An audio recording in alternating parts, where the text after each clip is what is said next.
If you've got a 401k, an IRA, or a pension plan, I've got some really bad news for you. The IRS wants you to think that these so-called qualified plans are the best way to save money for retirement. They induce you to max out your plans by giving you tax breaks right now and allowing your money to grow tax-free over the years. Sounds pretty good, right? Wrong.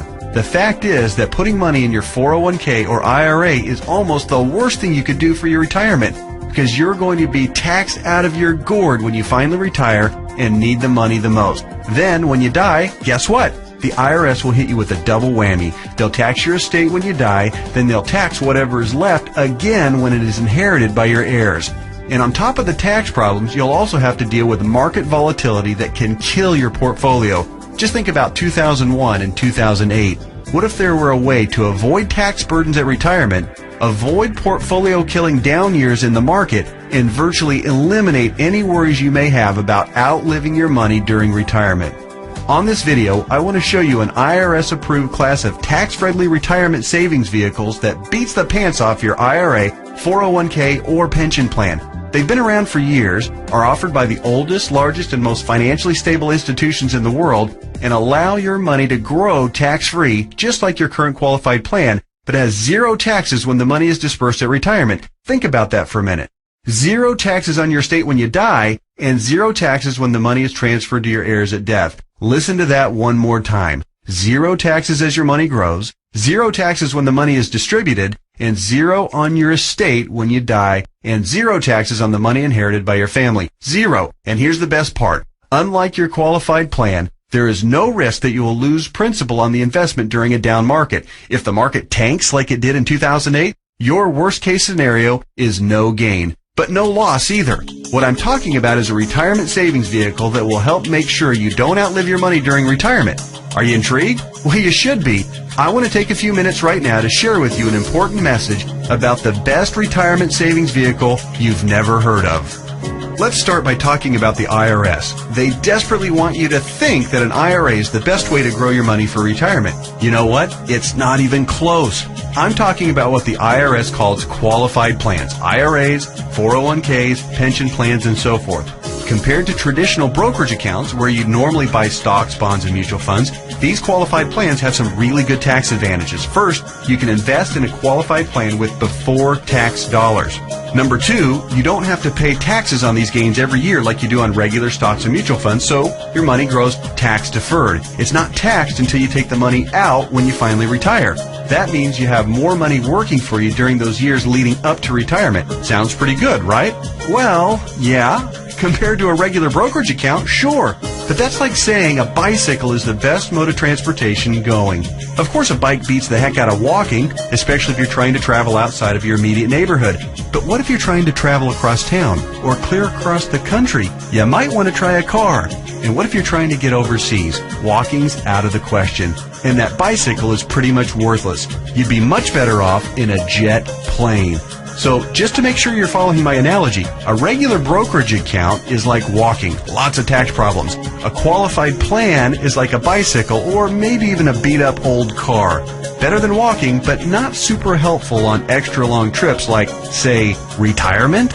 What I'm going to show you on this video is like having your very own top-of-the-line private jet, fully fueled and ready to go with your own personal pilot.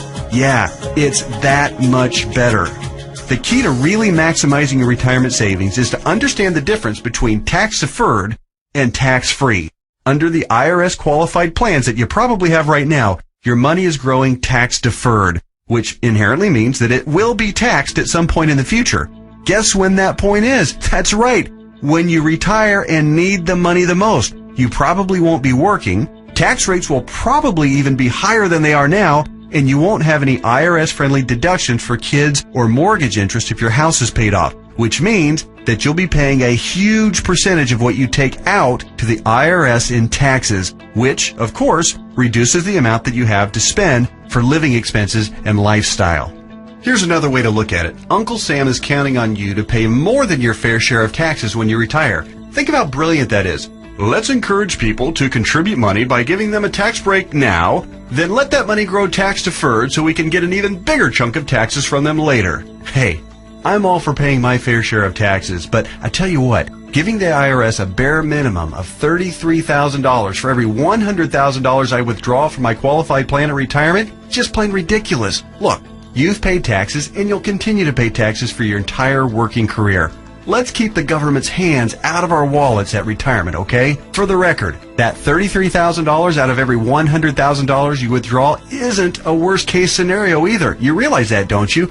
With the probability that tax rates will rise, it's probably actually a best-case scenario. Any right-thinking person can see that the tax rate of 40 or 50% isn't out of the question 15 or 20 years down the road. So, let's talk about this so-called jet plane of retirement savings vehicles. You know, the one that beats the pants off a regular brokerage account or qualified plan.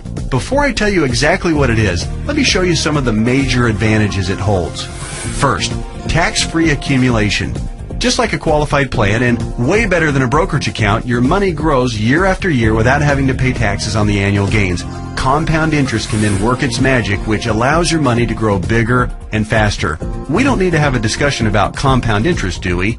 If you're not familiar, just go to Google and type "the greatest miracle of growing money ever known to mankind" and find out about the greatness of compound interest. Second, tax-free distribution.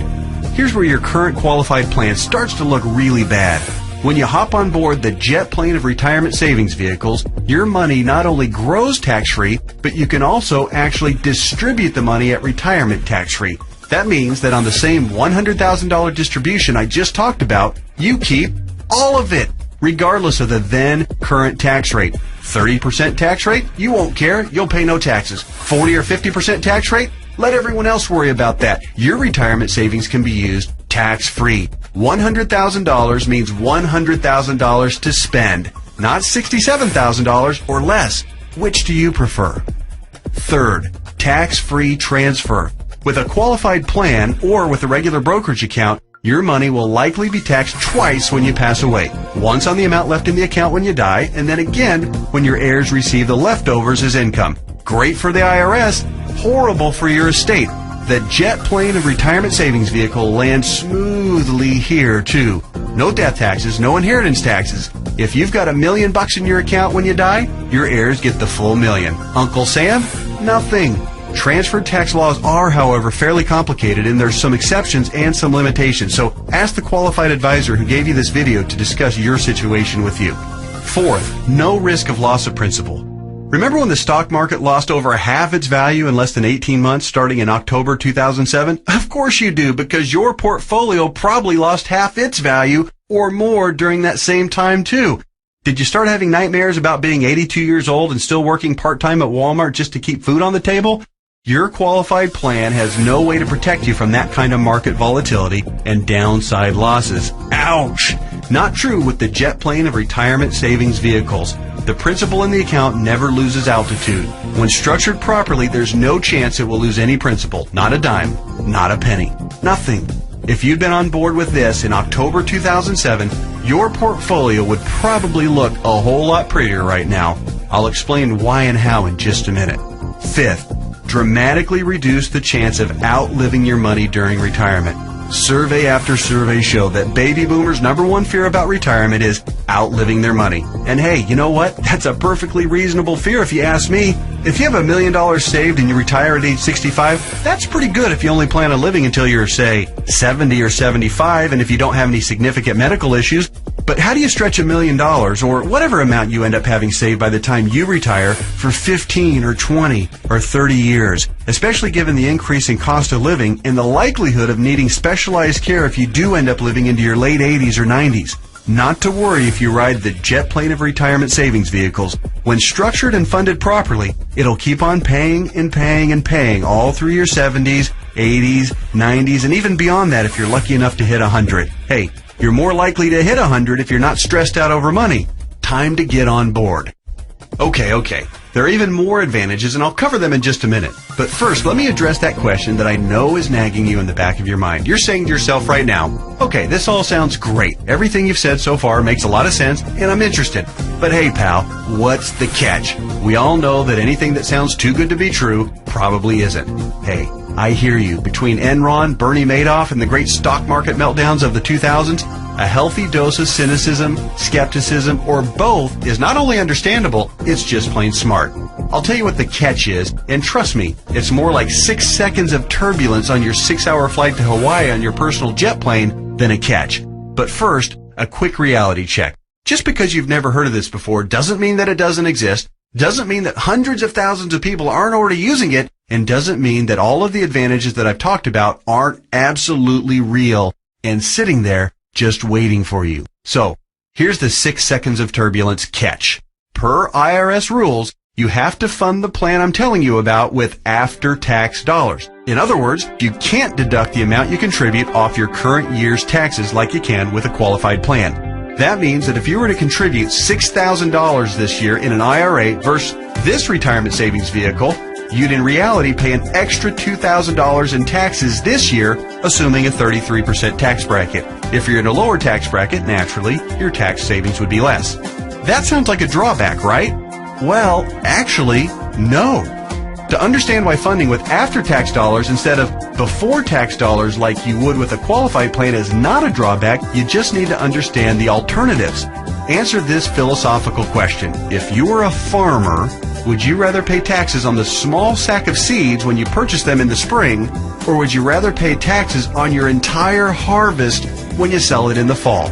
Well, do the math. If a farmer bought $1,000 worth of seeds and was taxed at 8%, he'd pay $80. But if the farmer planted those seeds and paid the same 8% of taxes on a $50,000 harvest, he'd pay $4,000 in taxes. 80 versus 4,000. That's a 50 times increase in taxes paid. The same rationale applies to your retirement savings. In fact, the amount of money you save on upfront taxes with a qualified plan, remember, you'd save $2,000 in taxes by making a $6,000 contribution into a qualified plan, okay? Will almost certainly be dwarfed by the taxes you pay at retirement, to the tune of about 10 times at least. Here's why. If your $6,000 grows to $100,000 over the course of the next 30 years, remember the magic of compound interest. This is very reasonable. You'll pay at least $33,000 in taxes on the harvest. We already talked about this earlier. That's $33,000 straight to the IRS right when you'll be needing it the most. Would you rather pay $2,000 in taxes right now or $33,000 at least in taxes later? It's as simple as seeds and harvest. I've said it once and I'll say it again. No wonder Uncle Sam loves qualified plans so much. It's his way of protecting his financial future. Okay. So let me go ahead and draw back the curtain and show you what the jet plane of retirement savings vehicle is. Just do me a favor and hear me out, because I'm going to admit it right now, right up front, it might sound a little, well, boring right at first. That's because it's a life insurance product called Indexed Universal Life Contract, or IUL for short. Stick with me, Skipper. Don't be fooled by any stereotypes of what you may think an IUL is. This is different than any kind of whole life or variable life or universal life plan that you may have heard about or purchased in the past. The fact is, IUL is a lot more about savings than it is about life insurance, although it does do a nice job of providing that too. Hopefully the tax advantages and principal protection advantages I've told you about are clear enough and big enough to keep you interested. But you also need to know that the IUL, when structured and funded properly, beats the pants off of any other kind of retirement savings plan in every comparison category that matters, including growth potential, risk avoidance, liquidity of funds, flexibility of contributions, flexibility of distributions, longevity of distributions, and fees. Everything. Listen, insurance companies, by law and by track record, are extraordinarily conservative. Yeah, I know that AIG tanked it, and you might be thinking that all insurance companies are going bust. Nothing could be farther from the truth. Life insurance companies that offer IULs, as a rule, have massive cash reserves. One company, as an example, had operating revenues in 2008, the worst year of the recession, of $14 billion, earnings of $1.3 billion, and cash reserves at the end of the year of $12.8 billion. There's a reason people think of life insurance companies as old, stodgy, conservative curmudgeons, because they are. Their stodgy curmudgeonness is also part of the reason you've never heard of an IUL before. Life insurance companies thrive with things like risk management, actuarial tables, and other boring life insurance stuff. But they don't know jack when it comes to communications. Go online right now and read their brochures. It's like reading hieroglyphics. Boring, painful, obtuse, hard to understand, and that's just the table of contents. But that doesn't mean that this product, Indexed Universal Life, is anything less than magnificent for creating wealth. The IUL, Indexed Universal Life, gets its name because it's indexed to the S&P 500, which simply means that it mirrors the growth of the S&P 500, which, for your information, has returned over 9% per year on average for the last 27 years, even with all the crummy years in the 1980s, right after 9/11, and 2007 and 8. Remember that? But here's the best part, and what makes an IUL so darn attractive as a retirement savings vehicle. The reason IUL accounts, when structured properly, won't lose principal is because the lowest return guaranteed by the contract is 0%. Or, in technical speak, they have a floor return of 0%. They can't lose money. If the stock market tanks for the year, your IUL contract doesn't take a big hit. It just stays even right where it is. Stated differently, an IUL locks in the gains during up years, but it doesn't participate in the down years. Take that, IRA. You can't even come close to competing with that. Everyone knows that portfolio losses are killers because you have to double up just to get back to even. You eliminate that risk with the IUL since your floor is 0% annual growth. No loss of principal. Compare that to the devastating 37.2% loss of the S&P 500 in 2008.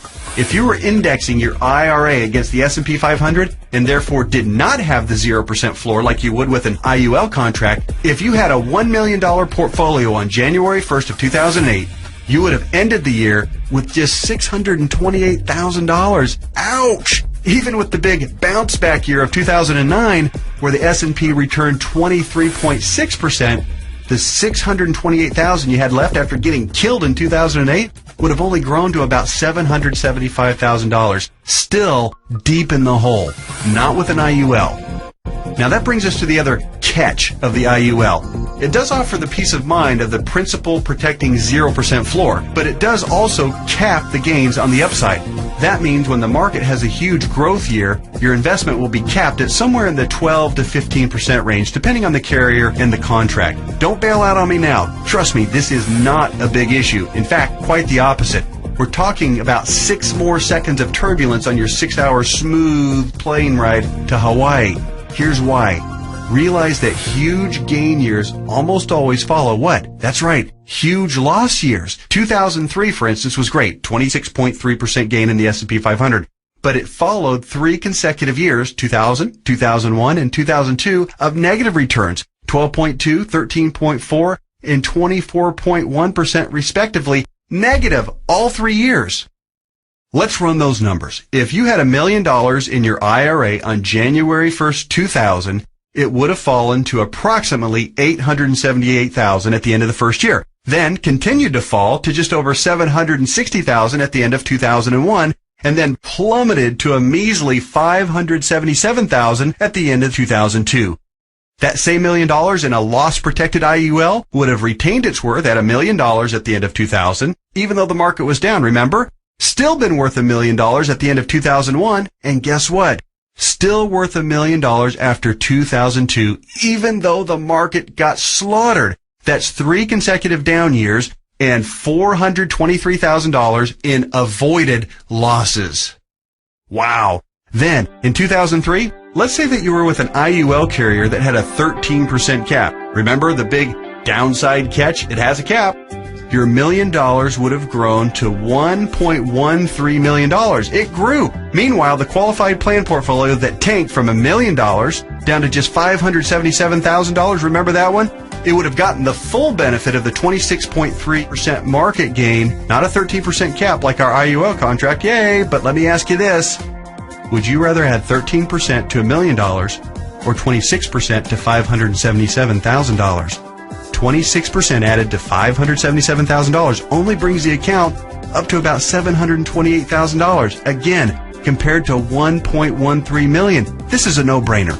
At the end of the 4-year cycle, you would have been ahead by over $400,000 with an IUL. This is real money in a worst-case scenario.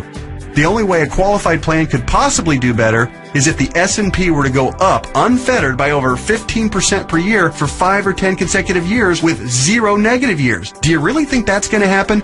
And even in the 1 in a million chance that it did, get ready to pay the tax man when you retire.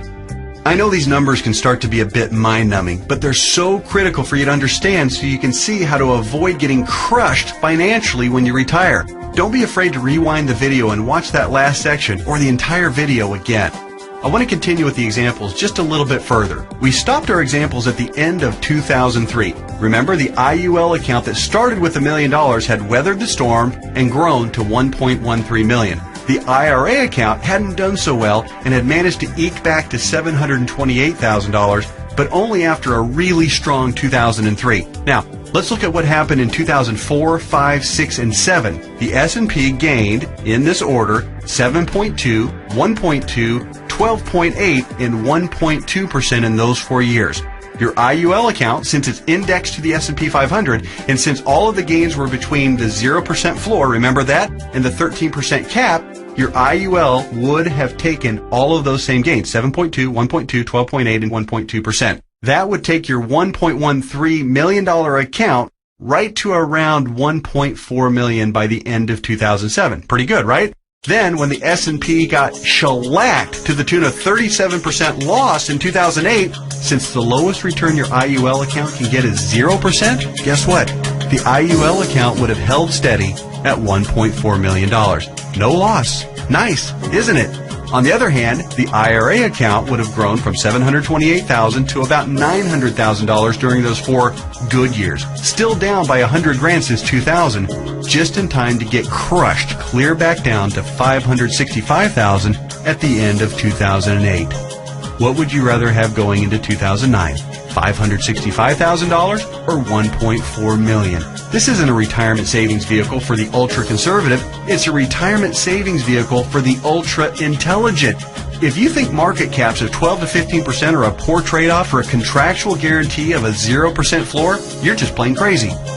Naturally, past performance isn't an indicator of what will happen in the future, but I think it's safe to say that the market is going to have up years and down years. Protecting yourself from huge losses is one of the primary advantages of the IUL. It's impossible for me to overstate how superior the IUL is compared to your qualified plan. It's not even close. We've already covered the tax advantages. They're clear and evident. The risk avoidance issue is huge, and it favors the IUL by a country mile. But also remember, indexed universal life is also, life insurance. Here's what that means. If you die the day after you fund an IUL policy, or any time thereafter, your heirs will receive a death benefit tax-free. The amount of the benefit depends on the size and structure of your policy, but think about your qualified plan and brokerage accounts for just a minute. How much do they pay in death benefits if you were to die early? Oh yeah, none, because they're not insurance. Are you starting to see what I mean by the best retirement vehicle you've never heard of? Hey, that reminds me. Let's talk a little bit more about why you've probably never heard of an IUL before. I already told you that one of the main reasons was that stodgy old insurance companies have horrific communication skills. But there's actually a bigger reason, which is financial advisors almost never talk about IUL. Why is that?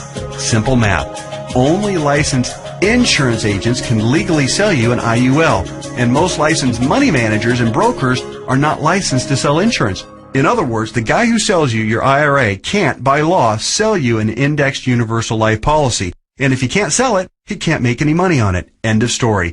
Your financial planner's motivation is to get you signed up for an IRA or 401k and then make money on you for life as your investment grows. They don't care about your future tax burden. Why should they? Seriously, call your investment advisor on the phone right now and ask about an IUL.